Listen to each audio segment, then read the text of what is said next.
Well, Mom, in 1939, you and Dad got married down in Dallas, North Carolina, and you came out to Nebraska as a young bride. And then in 1941, Judy was born. I'd like to hear a little bit about Judy as a child. Well, she was a cutie. Everybody loved her, and she was so good. Brought her home from the hospital. At that time, I stayed in the hospital a week and a half in a Oh, private room. oh, Anyway, the first night, I thought maybe she'd cry all night or something, you know. I didn't know what to expect. We brought her home and fed her and put her to bed, and she went to sleep, and we went to sleep. And I didn't hear anything from her until the alarm went off the oh my next gosh. morning. She was So, the perfect baby. oh yeah, so I jumped up and went in to be sure she hadn't smothered herself, Yeah. but she hadn't. So Oh, nice. she was a very good baby and easy to get along with, and Mm-hmm. liked everything and everybody. And Yeah. What did she like to do as a little girl? well, she liked to ride a tricycle Yeah. a lot, and just be around people and be outdoors. And well, Judy was slow to walk. She just didn't care whether she walked or not. She, Oh.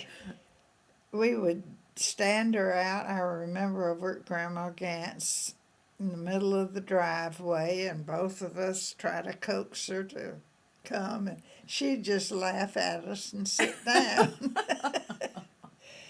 So there was an old woman who had a crutch, and she had strawberries out behind her house and was out there one day, and I walked over with Judy, and I guess she put the crutch down and leaned down.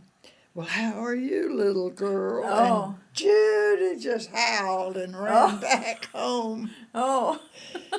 She just, hadn't seen anybody that old or using a crutch nor Oh anything. gosh. But Well, when she got into junior high, did she play an instrument? I kind of she remember. played the flute. Oh, yeah. Yeah. And I remember she was in junior high and had always made top-notch grades Oh, of and, course. and loved biology. Miss Craig, the principal, was the teacher. For some reason, Mr. Gillespie, who was the boys' coach, was assigned to finish out the year or something. Huh. And he gave Judy a low grade, and oh, she came home. She was Now, by a low grade, was that like a B? probably a B or maybe a C plus or something. But Oh. so she was so upset because she got a bad grade. Came home, and she was due to play either the flute or the piano or something in a performance, and was supposed to have what we used to call a evening dress at that time. Oh. So I said, why don't we just go down to Hovland's and see what we can find? Well, that cheered up. So we went down and got her it was a pink taffeta that had a full skirt, and it was just a pretty Uh-huh. dress-up dress. So that took care of Yeah. that. So, into high school, was she active and Oh yeah, she was so active we had to get a second car. oh my She word. was business manager of the newspaper, and Or was it the yearbook? well, whatever it was. Yeah.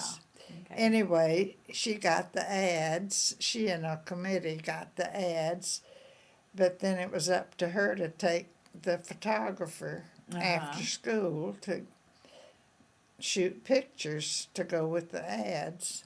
Yeah. So she had to get a car. Yeah, Well, yeah. the kid who was the photographer wasn't old enough to drive. Oh, yeah. So I would take Bob to work so I could have a car, and I'd take the car and up to Judy after school. And she had to sort of rush to get the car back to me so I could be down to pick up Bob at 5. I Yeah. couldn't be a minute late. Heck no. So Yeah. we decided it was time to get a second car.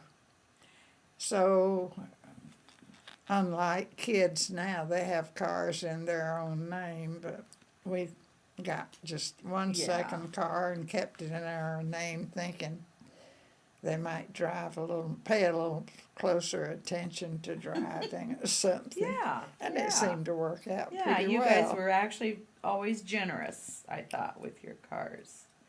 So Judy finished high school. She got to be a senior, and I remember What you that and Daddy was wanted her about. to do something, and she didn't want to do it. She said, I'm a senior. or something, but I can't remember. Well, I Story. remember one thing she said once. There was a lot of talk about Jews at that time, and we were all sitting around the table and everybody talking, and she said, "Well, thank goodness there are no Jews in Southeast." Oh, Mom. And Bob and I looked at each other because Bob Lewis's best friends were Jewish, and we had been to bas mitzvahs or bar mitzvahs Bar mitzvahs, yeah. at their home and stuff. So we had to straighten her out on that. Okay. Okay. And then she started college. When did she meet Doug? Well, she was in the Alpha Chi Omega sorority, and Doug had 2 sisters who were members of that, and Oh. of course he hung around all the girls some, and was a member of a fraternity quite close to the house, and they used to have parties and Oh. things of that sort together, and that was how that came about. Well, was Judy dating anybody at the time when she met Doug? Oh, I don't think so. No. She used to go with some other fellows, but Yeah, I remember talk of a guy named Norm. yeah. I know Bob called him Sub-Norm. But Doug was a year ahead of her and had already graduated and was working out at the mental hospital. Uh-huh. And he would come out here and wait for her to get home from classes or something. Anyway, who was it? Cat and Charlie were out here one time, and Doug would be here every afternoon waiting for Judy to get home from classes. And of course, back then everybody smoked so much, and so Charlie yeah. couldn't get over how much Doug smoked. Well, he was about as skinny as a cigarette back then, too, wasn't he? Yeah, a he skinny was. guy. But when he proposed to was getting ready to propose to Judy, he stopped here one day and asked me if it was all right with me if he asked Judy to marry him. And I said, yeah, whatever she wants to do. He said, well, that's exactly what your husband said when I asked him. So he said, I think I'll just do that. Yeah. Well, nice. And they're still together. They are.